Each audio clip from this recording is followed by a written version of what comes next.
Hi all, welcome back to entry.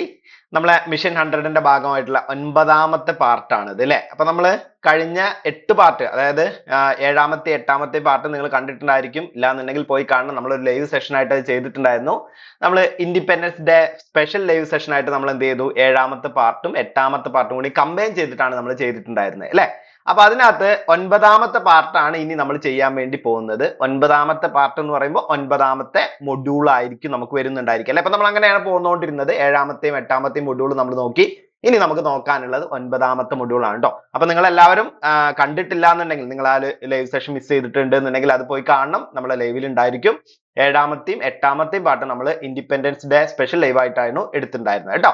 Okay, അപ്പൊ നമുക്ക് നമ്മൾ 9ാമത്തെ പാർട്ടിലേക്ക് പോകാം. 9ാമത്തെ മൊഡ്യൂളിലെ ക്വസ്റ്റ്യൻസ് നമുക്ക് നോക്കാം അല്ലെ. അപ്പൊ 9ാമത്തെ മൊഡ്യൂൾ എന്താണെന്ന് നിങ്ങൾക്ക് അറിയുന്നതാണ്. നമ്മളെ ജനറേഷനുമായിട്ട് ബന്ധപ്പെട്ട എനർജി കൺസെപ്റ്റുമായിട്ട് ബന്ധപ്പെട്ടുള്ള ക്വസ്റ്റ്യൻസ് ആണ് നമുക്ക് വരാറുള്ളത്. വളരെ ഇമ്പോർട്ടന്റ് ആയിട്ട് ഒരുപാട് തവണ റിപ്പീറ്റ് ചെയ്ത് വന്നിട്ടുള്ള, ഇനി ചോദിക്കാനും ചാൻസ് ഉള്ള കാര്യങ്ങളാണ് നമ്മൾ എന്ത് ചെയ്യുന്നത്, ക്വസ്റ്റ്യൻസ് ആയിട്ട് ഉൾപ്പെടുത്തുന്നത് കേട്ടോ. അപ്പൊ നമ്മൾ എല്ലാ മൊഡ്യൂളും അങ്ങനെ തന്നെയാണ് ചെയ്തു പോരുന്നത്. നമ്മളെ പ്രീവിയസ് ക്വസ്റ്റ്യൻ പേപ്പറിൽ ഒരുപാട് തവണ റിപ്പീറ്റ് ചെയ്ത് വന്നിട്ടുള്ള ക്വസ്റ്റ്യൻസ് ആണ് നമ്മൾ ഏറ്റവും കൂടുതൽ ഡിസ്കസ് ചെയ്തുകൊണ്ടിരിക്കുന്നത്. നമുക്ക് വരും എന്ന് ഇനിയും ചാൻസ് ഉള്ള കാര്യങ്ങളാണ് നമ്മൾ പറഞ്ഞുകൊണ്ടിരിക്കുന്നത്. ഓക്കെ, ഫസ്റ്റ് ക്വസ്റ്റ്യൻ ഇതാണ്. An example for conventional type power generation എന്നാണ് പറഞ്ഞിട്ടുള്ളത്. An example for conventional type power generation. Hydro, wind, tide and sun ആണ് ഓപ്ഷൻ ആയിട്ട് വന്നിട്ടുള്ളത് അല്ലെ. ഹൈഡ്രോ ഉണ്ട്, വിൻഡ് ഉണ്ട്, ടൈഡ് ഉണ്ട്, സൺ ഉണ്ട്. അപ്പൊ ഇത് നോക്കുമ്പോഴേ നമ്മള് അത് പഠിച്ചു വെച്ചിട്ടുള്ള ഒരു കൺസെപ്റ്റ് ആണ് ഈ കൺവെൻഷണൽ എന്ന് പറഞ്ഞു കഴിഞ്ഞാൽ അവിടെ എന്താണ്, അത് റിന്യൂവബിൾ ആണ് എന്നുള്ളത്, നോൺ റിന്യൂവബിൾ ആണ് എന്നുള്ള രീതിയിൽ നമ്മൾ എന്ത് ചെയ്തിട്ടുണ്ട്, പഠിച്ചു വെച്ചിട്ടുണ്ട് അല്ലെ. കൺവെൻഷണൽ എന്ന് പറയുമ്പോൾ നോൺ റിന്യൂവബിൾ ആണ് എന്നുള്ള രീതിയിൽ നമ്മൾ നോക്കിയിട്ടുണ്ട്. പക്ഷെ അവിടെ നോക്കുമ്പോൾ നമുക്കറിയാം ഹൈഡ്രോ ഉണ്ട്, വിൻഡ് ഉണ്ട്, ടൈഡ് ഉണ്ട്, സൺ ഉണ്ട്. അപ്പൊ ഇതിനകത്ത് നമ്മൾ എന്ത് ചെയ്യാണ്, ഈ കൺവെൻഷണൽ എന്ന് പറയുമ്പോൾ നിങ്ങൾ ഈ നോൺ റിന്യൂവബിൾ എന്ന് പഠിച്ചു വെക്കുന്നതിന്റെ കൂടെ തന്നെ ഒരു കാര്യം കൂടി ഓർത്ത് വെക്കണം. ഈ ട്രഡീഷണൽ ആയിട്ട് നമുക്ക് സാധാരണ ഇപ്പൊ നമ്മളെ കൺസപ്ഷന് വേണ്ടിയിട്ട് ഉപയോഗിക്കുന്ന ഇലക്ട്രിസിറ്റി ഉണ്ടല്ലോ, അതായത് നമ്മളിപ്പോ ഏറ്റവും കൂടുതൽ ജനറേഷൻ നടന്നുകൊണ്ടിരിക്കുന്ന മെത്തേഡുകൾ, അങ്ങനെയുള്ള മെത്തേഡുകളായിരിക്കും നമ്മൾ എന്ത് ചെയ്യുക, കൺവെൻഷണൽ ആയിട്ട് പറയുന്നുണ്ടായിരിക്കും കേട്ടോ. അതായത് ട്രഡീഷണൽ ആയിട്ട് നമ്മളിപ്പോ ഏറ്റവും കൂടുതൽ ഇലക്ട്രിസിറ്റി എങ്ങനെയാണോ ഡെവലപ്പ് ചെയ്യുന്നത്, അതായത് ഇപ്പൊ ഏറ്റവും കൂടുതൽ എന്ന് പറയുമ്പോൾ നമുക്ക് എല്ലാ റിന്യൂവബിളും കൂടി കൂടിയിട്ടാണ് നമ്മൾ എന്ത് ചെയ്യുക, ഒരു കാറ്റഗറി ആയിട്ട് നമ്മൾ പറയുന്നത് അല്ലെ. അല്ലാതെ ഒരു കൺവെൻഷൻ, അതായത് നമ്മൾ എന്ത് ചെയ്യാണ്, സാധാരണ കൊമേഴ്ഷ്യൽ ആയിട്ട് നമ്മൾ എങ്ങനെയാണോ ഇലക്ട്രിസിറ്റി ഇപ്പോ കൂടുതലായിട്ട് ജനറേറ്റ് ചെയ്തുകൊണ്ടിരിക്കുന്നത്, ആ മെത്തേഡിനെയാണ് നമ്മൾ എന്ത് പറയുന്നുണ്ടായിരിക്കുക, കൺവെൻഷണൽ മെത്തേഡ്സ് എന്ന് പറയുന്നുണ്ടായിരിക്കും കേട്ടോ. അപ്പൊ അത് ഒരു ക്ലാസിഫിക്കേഷൻ വരുമ്പോഴേ, കൺവെൻഷനും നോൺ കൺവെൻഷൻ ക്ലാസിഫിക്കേഷൻ വരുമ്പോൾ, അപ്പൊ അതിനകത്ത് റിന്യൂവബിളും നോൺ റിന്യൂവബിളും കൂടി അതിന്റെ കൂടെ കൂട്ടി നമ്മൾ പറയാറുണ്ട്. പക്ഷെ അവിടെ ഏറ്റവും ഇമ്പോർട്ടന്റ് ആയിട്ട് നിങ്ങൾ ഓർത്ത് വെക്കേണ്ട ഈ ഒരു കൺസെപ്റ്റ് ആണ്. കൺവെൻഷനും നോൺ കൺവെൻഷനും പറയുമ്പോൾ, കൺവെൻഷണൽ എന്ന് പറയുമ്പോൾ ട്രഡീഷണൽ ആയിട്ട് നമ്മൾ യൂസ് ചെയ്തുകൊണ്ടിരിക്കുന്ന, അല്ലെങ്കിൽ നമ്മൾ ജനറേറ്റ് ചെയ്യാൻ വേണ്ടി യൂസ് ചെയ്തുകൊണ്ടിരിക്കുന്ന മെത്തേഡ്സിനെയാണ് നമ്മൾ പറയുന്നുണ്ടാവുക. അതൊരു ക്ലാസിഫിക്കേഷൻ എന്താണെന്നുള്ള ക്ലിയർ ആയിട്ട് തന്നെ എന്ത് ചെയ്യാം, മനസ്സിലാക്കി വെക്കുക അല്ലെ. അപ്പൊ അങ്ങനെ ആകുമ്പോൾ നമുക്കറിയാം നോൺ കൺവെൻഷനിൽ വരുന്നതാണ് നമുക്ക് എന്ത് ചെയ്യുന്നത്, ഇപ്പൊ നമ്മൾ ആൾട്ടർനേറ്റീവ് ആയിട്ട് യൂസ് ചെയ്തുകൊണ്ടിരിക്കുന്ന മെത്തേഡ്സ്. അതായത് ആൾട്ടർനേറ്റീവ് ആയിട്ടുള്ളതെന്ന് പറഞ്ഞു കഴിഞ്ഞാൽ അവിടെയാണ് നമ്മൾ റിന്യൂവബിൾ എന്ന് പറഞ്ഞത്. കാരണം നമുക്കറിയാം ഇപ്പൊ നമ്മൾ എന്ത് ചെയ്യുന്നുണ്ട്, നോർമലി നമ്മളിപ്പോ ഉപയോഗിക്കുന്ന ഇലക്ട്രിസിറ്റിക്ക് ഒരു ആൾട്ടർനേറ്റീവ് ആയിട്ടുള്ള മെത്തേഡ് എന്നുള്ള രീതിയിൽ റിന്യൂവബിൾ ആയിട്ടുള്ള കുറെ സോഴ്സസ് നമ്മൾ യൂസ് ചെയ്തുകൊണ്ടിരിക്കുന്നുണ്ട്. അതായത് എന്തൊക്കെ യൂസ് ചെയ്യുന്നുണ്ട്, വിൻഡ് യൂസ് ചെയ്യുന്നുണ്ട്, ടൈഡ് യൂസ് ചെയ്യുന്നുണ്ട്, സൺ യൂസ് ചെയ്യുന്നുണ്ട് അല്ലെ. ഇതെല്ലാം നമ്മൾ യൂസ് ചെയ്തുകൊണ്ടിരിക്കുന്നുണ്ട്. അപ്പൊ എന്തായിരിക്കും നമുക്ക് convention type of power generation എന്ന് പറയുന്നത്, ഹൈഡ്രോ അല്ലെ, ഹൈഡ്രോ ഇലക്ട്രിക് പവർ സ്റ്റേഷൻസ്, അല്ലെങ്കിൽ ഹൈഡ്രോ ആണ് നമ്മൾ എന്ത് ചെയ്യുന്നത്, ഒരു കൺവെൻഷണൽ ടൈപ്പ് പവർ ജനറേഷൻ ആയിട്ട് പറയുന്നുണ്ടായിരിക്കുക. ക്ലിയർ ആണല്ലോ അല്ലെ. അപ്പൊ ആ ഒരു കൺസെപ്റ്റ് നിങ്ങൾ ഓർത്ത് വെക്കുക. അതായത് ഒരു ലോങ് ടൈം ആയിട്ട് നമ്മൾ യൂസ് ചെയ്തുകൊണ്ടിരിക്കുന്ന മെത്തേഡ്സിനെയാണ് നമ്മൾ എന്ത് പറയുന്നുണ്ടായിരിക്കുക, കൺവെൻഷണൽ എനർജി സോഴ്സസ് എന്ന് പറയുന്നുണ്ടാവുക. അതായത് നമ്മളെ ട്രഡീഷണൽ മെത്തേഡ്സിൽ പറയുന്നത്. നോൺ കൺവെൻഷണൽ എനർജി സോഴ്സസ് എന്ന് പറഞ്ഞു കഴിഞ്ഞാൽ ആൾട്ടർനേറ്റീവ് ആയിട്ടുള്ള അല്ലെങ്കിൽ റിന്യൂവബിൾ സോഴ്സസ് ആണ് നമ്മൾ എന്ത് ചെയ്യുന്നുണ്ടാവുക, പറയുന്നുണ്ടാവുക. കോള്, പെട്രോളിയം, നാച്ചുറൽ ഗ്യാസ്, അതായത് പ്രധാനമായിട്ട് പറയുമ്പോൾ നമുക്ക് എന്ത് ചെയ്യാൻ തീർന്നു പോകുന്നുള്ള കൺസെപ്റ്റ് നമുക്ക് പറയാം കേട്ടോ. അതാണ് റിന്യൂവബിൾ നോൺ റിന്യൂവബിൾ പറയുന്നത്. പക്ഷെ വാട്ടർ ഒക്കെ നമുക്ക് അതിനകത്ത് ഹൈഡ്രോ പറയുമ്പോൾ വാട്ടർ ഒന്നും അങ്ങനെ ഒരു കൺസെപ്റ്റിൽ വരുന്നതല്ല. എന്നാലും നിങ്ങൾ എന്ത് ചെയ്യണം, അത് നമ്മൾ ഈ ട്രഡീഷണൽ ആയിട്ട് യൂസ് ചെയ്തുകൊണ്ടിരിക്കുകയാണെന്നുള്ളതും കൂടി എന്ത് ചെയ്യുക, അതിന്റെ കൂടെ ഇൻക്ലൂഡ് ചെയ്ത് പഠിച്ചു വെക്കുക കേട്ടോ. അപ്പൊ coal, petroleum, natural gas, nuclear, hydro തുടങ്ങിയൊക്കെ എന്താണ്, കൺവെൻഷണൽ എനർജി സോഴ്സസിന് എക്സാമ്പിൾ ആയിട്ട് പറയുന്നതാണ്. നോൺ കൺവെൻഷണൽ ആയിട്ട് വരുന്നതാണ് solar, wind, tidal, geothermal, biomass ഒക്കെ എന്ത് ചെയ്യാണ്, നമ്മൾ നോൺ കൺവെൻഷണൽ എനർജി സോഴ്സസിന്റെ കാറ്റഗറിയിൽ പെടുത്തുന്നതാണ് കേട്ടോ. അപ്പൊ ഇവിടെ നമുക്കറിയാം ഈ കൺവെൻഷണൽ എനർജി സോഴ്സസ് എല്ലാം എന്ത് ചെയ്യുന്നുണ്ട്, ചെറിയ രീതിയിലാണെന്നുണ്ടെങ്കിലും എൻവയോൺമെന്റൽ പൊല്യൂഷൻസ് ഉണ്ടാക്കുന്നുണ്ട്. ചെറിയ രീതിയിലല്ല, ചിലത് നല്ല രീതിയിൽ തന്നെ എന്ത് ചെയ്യുന്നുണ്ട്, എൻവയോൺമെന്റൽ പൊല്യൂഷൻസ് ഉണ്ടാക്കുന്നുണ്ട് അല്ലെ. അപ്പൊ നമുക്ക് അറിയാം നമ്മൾ എന്താ ന്യൂക്ലിയർ ഒക്കെ ആണെന്നുണ്ടെങ്കിൽ നമുക്ക് കറക്റ്റ് ആയിട്ട് തന്നെ മനസ്സിലാക്കാൻ പറ്റും. അതേപോലെ തന്നെ തെർമൽ ആണെന്നുണ്ടെങ്കിലും അല്ലെ, ഹൈഡ്രോ ആണെന്നുണ്ടെങ്കിലും എന്ത് ചെയ്യുന്നുണ്ട്, എനർജി പൊല്യൂഷൻസ് ഉണ്ട്, സോറി എൻവയോൺമെന്റൽ പൊല്യൂഷൻസ് ഉണ്ട് അല്ലെ. എങ്ങനെ ഉണ്ടാവുക, നമുക്ക് ആ ഒരു പ്ലേസും അല്ലെ, നമുക്കറിയാം നമ്മളിപ്പോ എവിടെയൊക്കെയാണ് നമ്മൾ എന്ത് ചെയ്യാണ് ഡാം കൺസ്ട്രക്ഷനും കാര്യങ്ങളൊക്കെ ആയിട്ട് ബന്ധപ്പെട്ടല്ലേ. അപ്പൊ ഒന്നും സീറോ എന്ന് പറയാൻ പറ്റില്ല, എല്ലാത്തിനകത്ത് എന്ത് ചെയ്യുന്നുണ്ട് ഈ എൻവയോൺമെന്റൽ പൊല്യൂഷൻസ് കാരണമായിട്ട് വരുന്നുണ്ട്. അതേപോലെ തന്നെയാണ് എന്ത് ചെയ്യുന്നത് നമ്മളെ സാധാരണ ഇതിൽ പറയുമ്പോൾ ഈ റിന്യൂവബിളിന്റെ കേസിൽ പറയുമ്പോഴും കേട്ടോ, അതായത് നോൺ കൺവെൻഷണൽ കേസിലും പറയുമ്പോഴും അവിടെയും ചെറിയ രീതിയിലൊക്കെ എന്ത് ചെയ്യുന്നുണ്ടാവും, എൻവയോൺമെന്റൽ പൊല്യൂഷൻസ് നടക്കുന്നുണ്ട്. അതായത് ആ സ്ഥലവുമായിട്ട് ബന്ധപ്പെട്ട് അങ്ങനെ കാര്യങ്ങൾ കേട്ടോ. കൂടുതൽ പൊല്യൂഷൻസിലേക്ക് പോകുന്നില്ല, ശരിക്കും പൊല്യൂഷൻ ഫ്രീ എന്നാണ് നമ്മൾ പറയുന്നുണ്ടായിരിക്കുക. അതാണ് ഞാൻ ലോ എന്ന് പറഞ്ഞിട്ട് അവിടെ പറഞ്ഞിട്ടുള്ളത് കേട്ടോ. എന്നാൽ കൺവെൻഷണൽ എന്ന് പറയുന്നത് എന്താണ്, ഒരു എൻവയോൺമെന്റൽ പൊല്യൂഷന് കാരണമായിട്ടുണ്ട് എന്നും പറയാനുള്ള കാരണം അല്ലെ. അപ്പൊ ഓപ്ഷൻ ഏതാണ്, എ ആണ് നമുക്ക് ആൻസർ ആയിട്ട് കിട്ടിയിട്ടുണ്ടായിരുന്നത്. അടുത്ത ക്വസ്റ്റ്യൻ നമുക്ക് നോക്കാം. The largest source of electricity in India is എന്നാണ് ചോദിച്ചിട്ടുള്ളത് അല്ലെ. നമ്മൾ ഇന്ത്യയിലെ ഏറ്റവും കൂടുതൽ ഇലക്ട്രിസിറ്റി ഡെവലപ്പ് ചെയ്യാൻ വേണ്ടി ഉപയോഗിക്കുന്ന മെത്തേഡ് ഏതാണ് എന്നാണ് നമ്മളെ ക്വസ്റ്റ്യൻ അല്ലെ. ടൈഡൽ എന്ന് പറഞ്ഞിട്ടുണ്ട്, ഹൈഡ്രോ ഇലക്ട്രിക് പവർ പ്ലാന്റ് എന്ന് പറഞ്ഞിട്ടുണ്ട്, ന്യൂക്ലിയർ എന്ന് പറഞ്ഞിട്ടുണ്ട്, തെർമൽ എന്ന് പറഞ്ഞിട്ടുണ്ട്. അപ്പൊ നമ്മൾ കേരളത്തിൽ കേൾക്കുമ്പോൾ ഏറ്റവും കൂടുതൽ കേൾക്കുന്ന ഏതാണ്, നമ്മളെ ഹൈഡ്രോ ഇലക്ട്രിക് പവർ പ്ലാന്റുകളാണ് ഏറ്റവും കൂടുതലായിട്ട് നമ്മൾ പറഞ്ഞേക്കുന്നത് അല്ലെ. എന്നാൽ ഇന്ത്യയിലാകുമ്പോൾ നമുക്ക് ഏതാ വരുന്നുണ്ടായിരിക്കുക, ഇന്ത്യയിൽ നമ്മൾ ഉപയോഗിക്കുന്ന സമയത്ത് ഏറ്റവും largest source of electricity in India എന്ന് പറയുന്നത് തെർമൽ പവർ ആണ് വരുന്നുണ്ടായിരിക്കും കേട്ടോ. നമ്മൾ ഏറ്റവും കൂടുതൽ യൂസ് ചെയ്യുന്ന ഏതാണ്, തെർമൽ പവർ ആണ് യൂസ് ചെയ്യുന്നുണ്ടായിരിക്കുക. ഇന്ത്യയിൽ ഏറ്റവും കൂടുതൽ നമ്മൾ യൂസ് ചെയ്തുകൊണ്ടിരിക്കുന്ന, അല്ലെങ്കിൽ യൂസ് ചെയ്യുന്നതല്ല, നമ്മൾ കൺസ്ട്രക്ട് ചെയ്യുന്ന മെത്തേഡ് എന്ന് പറയുന്നത്, അതായത് ഇലക്ട്രിസിറ്റി നമ്മൾ യൂസ് ചെയ്യുന്ന കൺസെപ്റ്റിൽ എങ്ങനെ വരുന്നുണ്ടായിരിക്കുക, അത് നിർമ്മിക്കുന്നത് എന്ന് പറയുന്നത് തെർമൽ പവർ, അതായത് തെർമൽ ജനറേറ്റിംഗ് സ്റ്റേഷൻസ് ആണ് ഏറ്റവും കൂടുതലായിട്ടുള്ളത്. ഈ തെർമൽ ജനറേറ്റിംഗ് സ്റ്റേഷനിൽ തന്നെ നമുക്ക് പല രീതിയിൽ എന്ത് ചെയ്യാം, അവിടെ ഹീറ്റ് ഡെവലപ്പ് ചെയ്യിക്കാം അല്ലെ. അതായത് നമുക്കറിയാലോ തെർമൽ ജനറേറ്റിംഗ് സ്റ്റേഷൻ എന്ന് പറയുന്നത് എങ്ങനെ വർക്ക് ചെയ്യുന്നുണ്ടായിരിക്കാം, ഹീറ്റ് ഡെവലപ്പ് ചെയ്തിട്ട് അല്ലെങ്കിൽ ടെമ്പറേച്ചർ കൂട്ടി ഇതാക്കിയിട്ട് നമ്മൾ എന്ത് ചെയ്യാണ്, വാട്ടറിന് എന്ത് ചെയ്യുന്നുണ്ടായിരിക്കും, സ്റ്റീം ആക്കി മാറ്റി ആ സ്റ്റീം ഉപയോഗിച്ചിട്ടാണ് നമ്മൾ വർക്ക് ചെയ്യുന്നുണ്ടായിരിക്കുക അല്ലെ. അപ്പൊ ആ സ്റ്റീമിന് നമ്മൾ ഉപയോഗിക്കുന്ന മെത്തേഡ്, അതായത് ഇപ്പൊ നമുക്ക് പല രീതിയിൽ ഉപയോഗിക്കാം. നമ്മൾ സാധാരണ എന്ത് ചെയ്യാണ്, ഡീസൽ ഉപയോഗിക്കാറുണ്ട്, മറ്റ് കോൾ ഉപയോഗിക്കാറുണ്ട്, മറ്റ് മെത്തേഡുകളൊക്കെ കേട്ടോ. അതായത് സ്റ്റീം ഡെവലപ്പ് ചെയ്യാൻ വേണ്ടി മറ്റ് മെത്തേഡുകളൊക്കെ നമ്മൾ എന്ത് ചെയ്യാറുണ്ട്, യൂസ് ചെയ്യാറുണ്ട്. ഇന്ത്യയിൽ നമ്മൾ ഏറ്റവും കൂടുതൽ യൂസ് ചെയ്യുന്നത് ഏതാണ്, കോളാണ് അല്ലെ. കോളാണ്, കൽക്കരിയാണ് നമ്മൾ എന്ത് ചെയ്യാറുള്ളത്, ഏറ്റവും കൂടുതൽ യൂസ് ചെയ്യാറുള്ളത് കേട്ടോ. അപ്പൊ നമുക്കറിയാം എന്താണ്, ഒരു ഇന്ത്യയിലെ ഏറ്റവും ലാർജസ്റ്റ് ആയിട്ടുള്ള സോഴ്സ് എന്ന് പറയുന്നത് ഏതായിരിക്കും, തെർമൽ പവർ പ്ലാന്റുകളാണ് കേട്ടോ. ഏറ്റവും ലാർജസ്റ്റ് സോഴ്സ് എന്ന് പറയുന്നത് ഏതാണ്, തെർമൽ പവർ പ്ലാന്റുകളാണ് വരുന്നുണ്ടാവുക. ശരിക്കും പറഞ്ഞു കഴിഞ്ഞാൽ ഇപ്പോഴും നമ്മൾ ആ ഒരു കൺസെപ്റ്റിൽ തന്നെയാണ് കേട്ടോ. ഏകദേശം നമുക്ക് എന്ത് ചെയ്യാം, നമ്മൾ സാധാരണ ഇപ്പൊ നോക്കുകയാണെന്നുണ്ടെങ്കിൽ പല രീതിയിലാണ് നമുക്ക് പല കൺസെപ്റ്റിലാണ് വരാറുള്ളത്. ഇപ്പോഴും നമുക്ക് എന്ത് ചെയ്യാണ്, ആ ഒരു രീതിയിൽ നിന്ന് മാറിയിട്ടില്ല. നമ്മൾ റിന്യൂവബിൾ എനർജി സോഴ്സസ്, അതായത് ഇപ്പൊ വിൻഡ്, സണ്ണ് കാര്യങ്ങളൊക്കെ ഓൾമോസ്റ്റ് നമുക്ക് ഡെവലപ്പ് ചെയ്ത് വരുന്നുണ്ട്. പക്ഷെ എന്നാലും ഇപ്പോഴും നമ്മൾ എന്താണ്, തെർമൽ പവറിനെ തന്നെയാണ് എന്ത് ചെയ്യുന്നത്, കൂടുതലായിട്ടും ആശ്രയിച്ചുകൊണ്ടിരിക്കുന്നത് അല്ലെ. അതായത് കൂടുതലായിട്ട് നമുക്ക് എന്ത് ചെയ്യാണ്, ഇന്ത്യയിൽ ഡെവലപ്മെന്റ് നടക്കുന്നത് തെർമൽ പവറിൽ തന്നെയാണ് കേട്ടോ. അപ്പൊ അത് നമ്മൾ ഓർത്ത് വെക്കുക. ഏതാണ് ഇന്ത്യയിലെ ഏറ്റവും ലാർജസ്റ്റ് ആയിട്ടുള്ള എനർജി സോഴ്സ് എന്ന് പറയുന്നത്, അതായത് ഇലക്ട്രിസിറ്റി ഡെവലപ്മെന്റ് സോഴ്സ് എന്ന് പറയുന്നത് തെർമൽ പവർ ആണ്, കോളാണ് നമ്മൾ യൂസ് ചെയ്യുന്നുണ്ടായിരിക്കുക, കൽക്കരിയാണ് യൂസ് ചെയ്യുന്നുണ്ടാവുക എന്നുള്ളത് ഓർത്ത് വെക്കുക കേട്ടോ. ഓക്കെ, നെക്സ്റ്റ് ക്വസ്റ്റ്യൻ നമുക്ക് നോക്കാം. In hydro electric power plant, ഒരു ഹൈഡ്രോ ഇലക്ട്രിക് പവർ പ്ലാന്റില് the surge tank is used to എന്നാണ് ചോദിച്ചുള്ളത് അല്ലെ. ഒരു ഹൈഡ്രോ ഇലക്ട്രിക് പവർ പ്ലാന്റിൽ സർജ് ടാങ്ക് എന്തിനാണ് യൂസ് ചെയ്തുകൊണ്ടിരിക്കുന്നത് എന്നാണ് ക്വസ്റ്റ്യൻ അല്ലെ.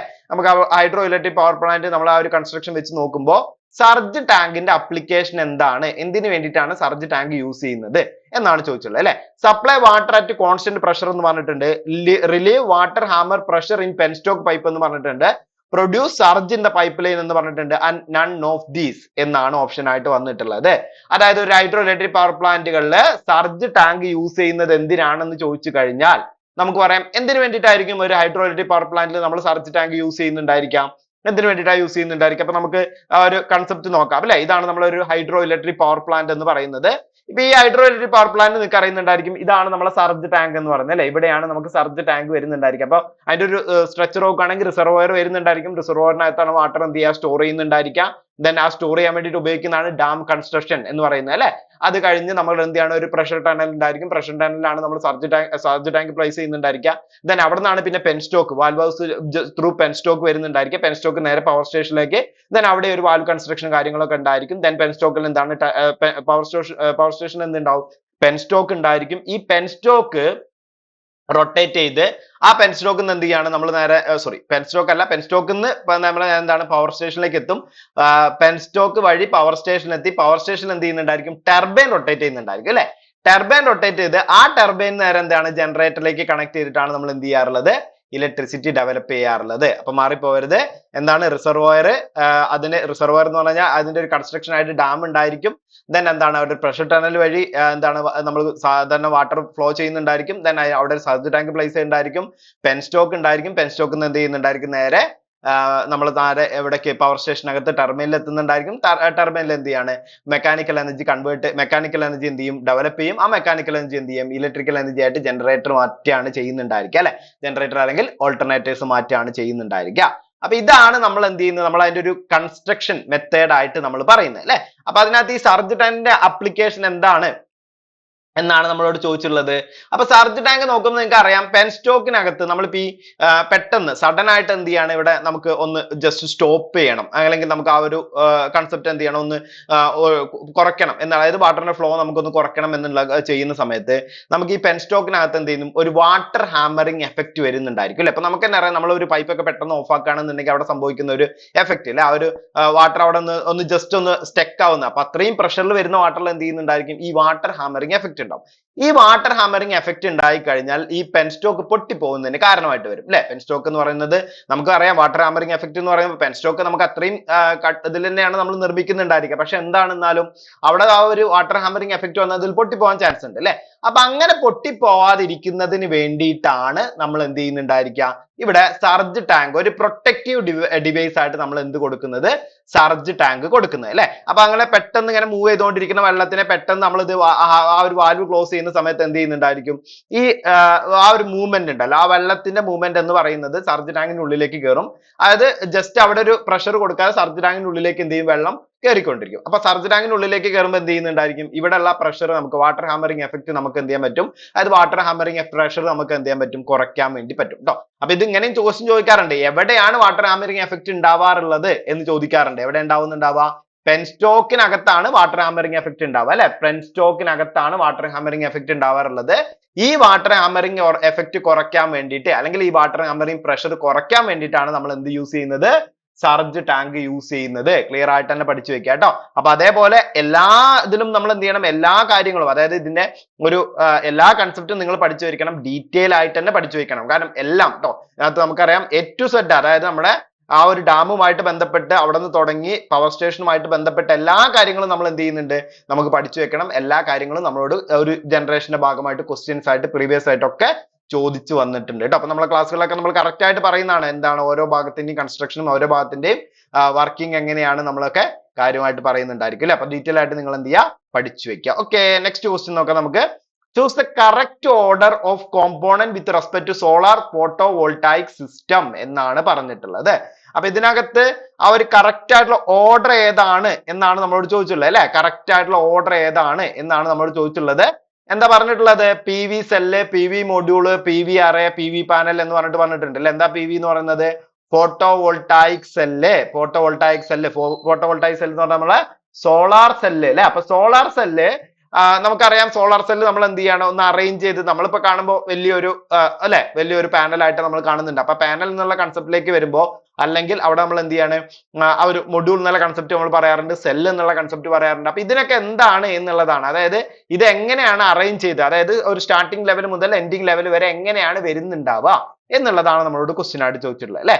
പി വി സെല്ല് ഉണ്ട്, പി വി മൊഡ്യൂൾ ഉണ്ട്, പി വി അറേ ഉണ്ട്, പി വി പാനൽ ഉണ്ട്. ഇങ്ങനെ photovoltaic cell, photovoltaic module, photovoltaic array, photovoltaic panel, ഇതാണ് നമുക്ക് 4 എണ്ണമാണ് തന്നിട്ടുള്ളത്. അപ്പൊ ഇത് നമുക്ക് ഒരു കറക്റ്റ് ഓർഡറിൽ അറേഞ്ച് ചെയ്യാനാണ് നമ്മളോട് പറഞ്ഞിട്ടുള്ളത്. അപ്പൊ ആദ്യം എല്ലാവർക്കും അറിയുന്ന കാര്യമായിരിക്കും എന്താ വരുന്നുണ്ടാവുക? ഫോട്ടോ വോൾട്ടായിക് സെല്ലാണ് അല്ലെ. അവിടെ നിന്നാണ് നമ്മൾ സ്റ്റാർട്ട് ചെയ്യുക. അപ്പൊ സെല്ലുകൾ നമ്മൾ എന്ത് ചെയ്യാണ്? സീരീസ് ആയിട്ട് കണക്ട് ചെയ്യാറുണ്ട്, പാരലൽ ആയിട്ടും കണക്ട് ചെയ്യാറുണ്ട്. അവിടെ നമ്മൾ ബാറ്ററി അല്ലെങ്കിൽ സെല്ലിന്റെ കൺസെപ്റ്റിൽ പഠിച്ച അതേ കാര്യങ്ങൾ തന്നെയാണ് സോളാറിന്റെ കൺസെപ്റ്റിലും വരുന്നുണ്ടായിരിക്കും കേട്ടോ. അതായത് ബാറ്ററിയിൽ നമ്മൾ പറയുമ്പോൾ എന്താണ്? സീരീസ് ആയിട്ട് കണക്ട് ചെയ്യുന്ന സമയത്ത് നമുക്ക് എന്താണ്? വോൾട്ടേജ് ഇൻക്രീസ് ചെയ്യാണ് ചെയ്യുന്നുണ്ടാവുക. നമുക്കറിയാം ഒരു 0.5 വോൾട്ടേജ് ഒക്കെയാണ്, അല്ലെങ്കിൽ 0.5 0.6 അല്ലെ, ആ വോൾട്ടേജ് ഒക്കെയാണ് നമുക്ക് എന്ത് ചെയ്യുക? സോളാർ സെല്ലിന്റെ കൺസെപ്റ്റിൽ കിട്ടാറുള്ളത്.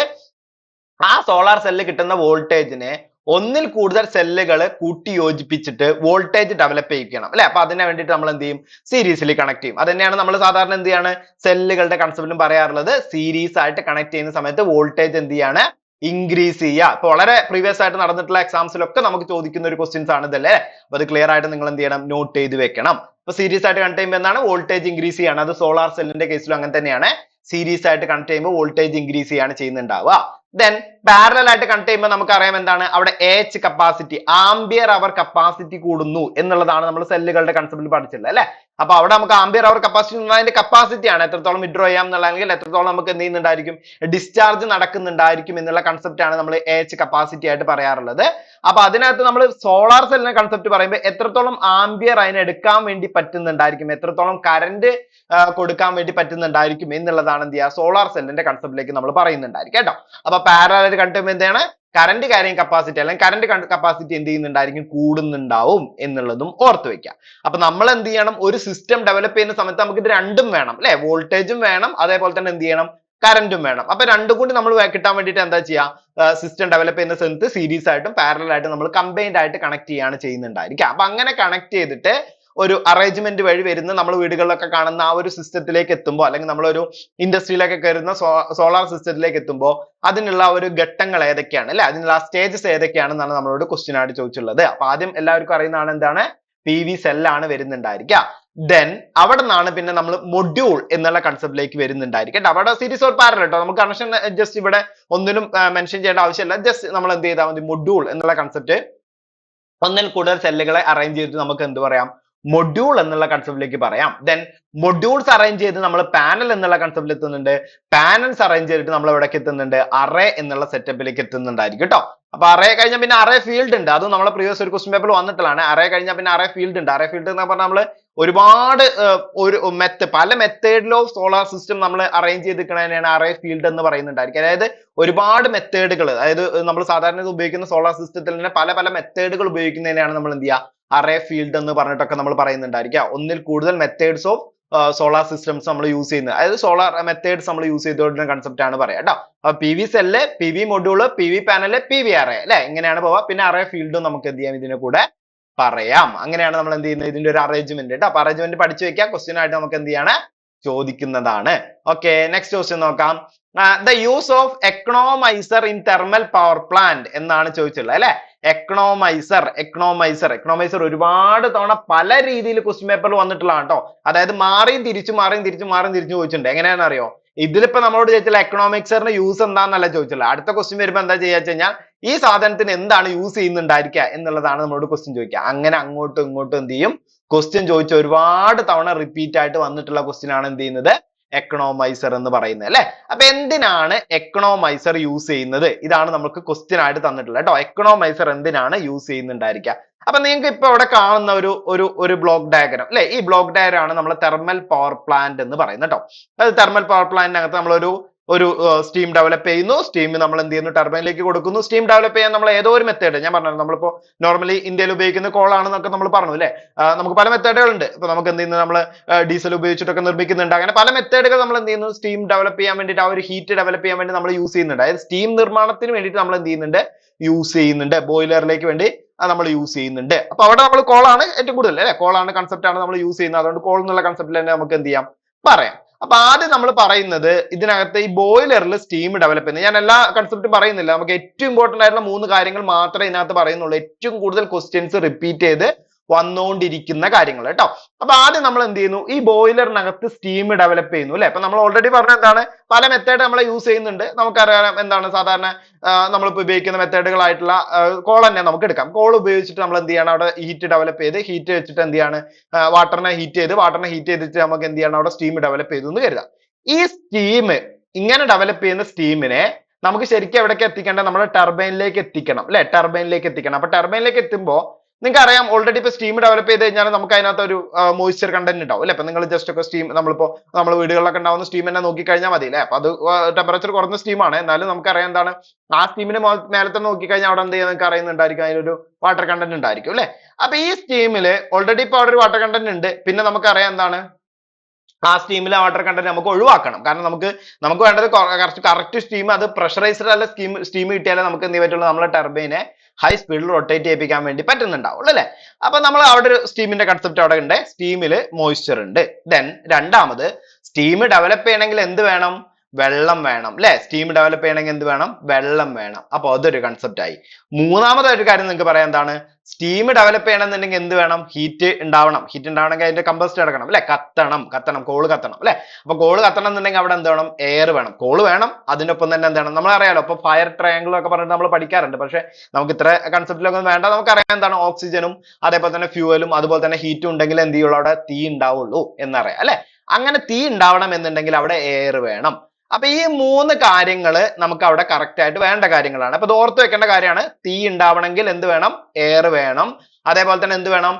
തീ ഉണ്ടാവണമെങ്കിൽ എയർ വേണം അല്ലെ. നമ്മൾ ഊതി കത്തിക്കാറുണ്ടല്ലോ, അപ്പൊ എയർ വേണം എന്ന് ഓർത്ത് വെക്കുക അല്ലെ. രണ്ടാമത്തെ കാര്യം എന്താണ്? നമുക്ക് വെള്ളത്തിനെ ചൂടാക്കണം എന്നുണ്ടെങ്കിൽ, സ്റ്റീം ഉണ്ടാക്കണം എന്നുണ്ടെങ്കിൽ വെള്ളം വേണം. അപ്പൊ അത് ഓർത്ത് വെക്കുക. മൂന്നാമത്തായിട്ട് എന്തോ നമുക്ക് ഓർത്ത് വെക്കാം?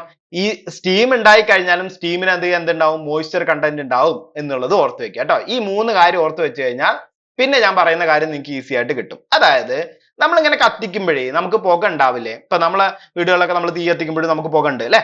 അപ്പൊ ഈ പുകയിലും കുറച്ച് ചൂടൊക്കെ ഉണ്ടല്ലോ. അപ്പൊ നമുക്ക് ഈ ചൂടിനെ ഒന്നും കൂടി യൂസ് ചെയ്തിട്ട്, കാരണം നമ്മൾ അവിടെ ഒരു ഹൈ ടെമ്പറേച്ചറിൽ അതിനെ കത്തിക്കുകയാണ് ചെയ്യുന്നത് അല്ലെ, കോളിനെ കത്തിക്കുകയാണ് ചെയ്യുന്നത്. അപ്പൊ നമുക്ക് ആ ചൂടുള്ള പുക, അതായത് ഫ്ലൂ ഗ്യാസ് എന്ന് പറയുന്നത് അല്ലെ, ഈ ഫ്ലൂ ഗ്യാസിനെ നമുക്ക് യൂസ് ചെയ്തിട്ട് നമുക്ക് ഈ പറഞ്ഞ സാധനങ്ങളെ ഒന്നും കൂടി ഒന്ന് വേക്കപ്പ് ചെയ്തിട്ട്, അതായത് നമുക്ക് അറിയാം എന്താണ്, ഈ പറഞ്ഞ സാധനങ്ങൾ ഒന്നും കൂടി നമുക്ക് എഫിഷ്യന്റ് ആയിട്ട് കൊടുക്കാൻ വേണ്ടി പറ്റില്ലേ? അതായത് ഞാൻ പറയാം. ഒന്നാമത്തെ കാര്യം, നമുക്ക് ആ ഫ്ലൂ ഗ്യാസ് എടുത്തിട്ട് നേരെ ഇവിടെ നിങ്ങൾ നോക്കുക, ഫ്ലൂ ഗ്യാസ് എടുത്തിട്ട് നമ്മൾ സൂപ്പർ ഹീറ്ററിലേക്ക് എത്തിച്ചു. അപ്പൊ സൂപ്പർ ഹീറ്ററിൽ എത്തുമ്പോൾ എന്ത് ചെയ്യും? ഈ സൂപ്പർ ഹീറ്റർ എന്താ ചെയ്യാ? സൂപ്പർ ഹീറ്റർ നേരെ വന്നുകൊണ്ടിരിക്കുന്ന ആ സ്റ്റീമിനെ ഒന്നും കൂടി ചൂടാക്കും. ക്ലിയർ ആയോ? ആ ഫ്ലൂ ഗ്യാസ് വെച്ചിട്ട് സൂപ്പർ ഹീറ്റർ എന്ത് ചെയ്യും? വന്നുകൊണ്ടിരിക്കുന്ന സ്റ്റീമിനെ ഒന്നും കൂടി ചൂടാക്കിയിട്ട് അത് മോയ്സ്ചർ കണ്ടന്റ് കുറച്ച് ദെൻ പ്രഷറൈസ്ഡ് ആയിട്ട് കൊടുക്കും. ദെൻ വീണ്ടും ഈ ഫ്ലൂ ഗ്യാസ് ഇങ്ങനെ മൂവ് ചെയ്തുകൊണ്ടിരിക്കുക അല്ലെ. നമ്മൾ വെറുതെ ചിമ്മിനിയുടെ പുറത്തേക്ക് കളയേണ്ട സാധനം അത് കേട്ടോ. അപ്പൊ അത് എന്ത് ചെയ്യണം? ഒന്നും കൂടി ഇവിടെ മൂവ് ചെയ്തുകൊണ്ട് വരും. മൂവ് ചെയ്ത് വരുമ്പോ എന്താണ്? നമ്മളെ ഇവിടെ കണ്ടൻസർ ഉണ്ട്. കണ്ടൻസർ വഴി എന്ത് ചെയ്യുന്നുണ്ടായിരിക്കും? നമ്മൾ വാട്ടർ ഇതിലേക്ക് ബോയിലറിലേക്ക് ഫ്ലോ ചെയ്യുന്നുണ്ടായിരിക്കും അല്ലെ, അതിലേക്ക് പമ്പ് ചെയ്യുന്നുണ്ടായിരിക്കും അല്ലെ. അപ്പൊ ആ പമ്പ് ചെയ്യുന്ന ആ ഒരു ഭാഗം, അതായത് വാട്ടറിന് എന്ത് ചെയ്യുന്നുണ്ടായിരിക്കും? അത് എക്കണോമൈസറിനുള്ളിൽ വെച്ചിട്ട്, അതായത് എക്കണോമൈസർ എന്ത് ചെയ്യുന്നുണ്ടായിരിക്കും? എക്കണോമൈസർ ഈ ഫ്ലൂ ഗ്യാസ് ഉപയോഗിച്ചിട്ട് ഈ പമ്പ് ചെയ്യുന്ന വെള്ളത്തിനെ ഒന്ന് പ്രീ ഹീറ്റ് ചെയ്യിപ്പിക്കും. അതായത് ആദ്യം തന്നെ ഒന്ന് ഹീറ്റ് ചെയ്തിട്ടാണ് ബോയിലറിലേക്ക് എത്തിക്കുക. അപ്പൊ ബോയിലറിലേക്ക് എത്തിക്കുമ്പോൾ എന്താ പ്രശ്നം? എന്തുണ്ടാവുക? ബോയിലറിൽ അവിടെ അത്ര ഹീറ്റ് കൊടുക്കേണ്ട ആവശ്യമില്ല അല്ലെ, സ്റ്റീം ഡെവലപ്പ് ചെയ്യാൻ. കാരണം ഓൾറെഡി എന്താണ്? ഹീറ്റ് അപ്പ് ചെയ്തിട്ടാണ്. അതായത് വെള്ളം തിളപ്പിക്കാൻ വെക്കുമ്പോഴേ നമ്മൾ ആദ്യം തന്നെ ഒന്ന് തിളപ്പിച്ചിട്ട് വീണ്ടും തിളപ്പിക്കാൻ വെക്കുന്ന മെത്തേഡാണ് എന്ത് ചെയ്യുന്നത് കേട്ടോ. അപ്പൊ ആദ്യം ചെയ്യുന്നത് എങ്ങനെയാണ്? ആദ്യം വെറുതെ നമ്മൾ ഒഴിവാക്കുന്ന സാധനത്തിൽ നിന്നാണ് ആദ്യം ചെയ്യുന്നത്, ഇതൊന്ന് ചൂടാക്കുന്നത്. എന്നിട്ടാണ് നമ്മൾ എന്ത് ചെയ്യുക? ബോയിലറിലേക്ക് എത്തിക്കുക. ആ മെത്തേഡിനെ, അതായത് ആ എക്കണോമൈസറിനകത്ത് വെച്ചിട്ട് ഫ്ലൂ ഗ്യാസ് ഉപയോഗിച്ചിട്ട് ആ ഒരു വാട്ടറിനെ, ബോയിലറിലേക്ക് കൊടുക്കുന്ന വാട്ടറിനെ ഹീറ്റ് ആക്കുന്ന ആ ഒരു ഭാഗത്തിന് നമ്മൾ വിളിക്കുന്ന പേരാണ് എക്കണോമൈസർ. അതാണ് നമ്മളെ ക്വസ്റ്റ്യൻ ഉണ്ടായിരുന്നത് അല്ലെ, എക്കണോമൈസർ എന്ന് പറഞ്ഞത്. ദെൻ നമ്മൾ ഓൾറെഡി പറഞ്ഞ എന്താണ്? എയർ കൊടുക്കണം. അപ്പൊ ഈ എയറിനെ നമ്മൾ എന്ത് ചെയ്യും? മൂന്നാമത് ചെയ്യുന്നത് ഈ എയറിലുള്ള മോയ്സ്ചർ കണ്ടന്റ് നമ്മൾ ഒഴിവാക്കുക എന്നുള്ളതാണ് ചെയ്യുന്നുണ്ടാവുക.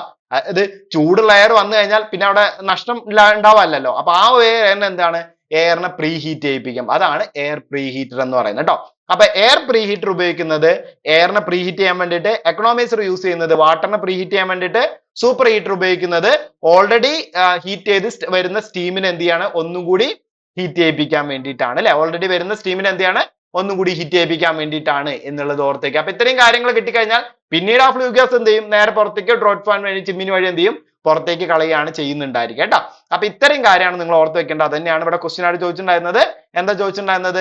എന്തിനു വേണ്ടിയിട്ടാണ് നമ്മൾ എക്കണോമൈസർ യൂസ് ചെയ്യുന്നത്? The use of economiser. കാരണം എക്കണോമൈസർ ശരിക്കും ബോയിലർ എഫിഷ്യൻസി ഇൻക്രീസ് ചെയ്യാണ് ചെയ്യുന്നുണ്ടാവും അല്ലെ. അപ്പൊ എന്തിനു വേണ്ടിയിട്ടാണ് എക്കണോമൈസർ യൂസ് ചെയ്യുന്നത് ചോദിച്ചു കഴിഞ്ഞാൽ നമുക്ക് പറയാം എന്താണ്?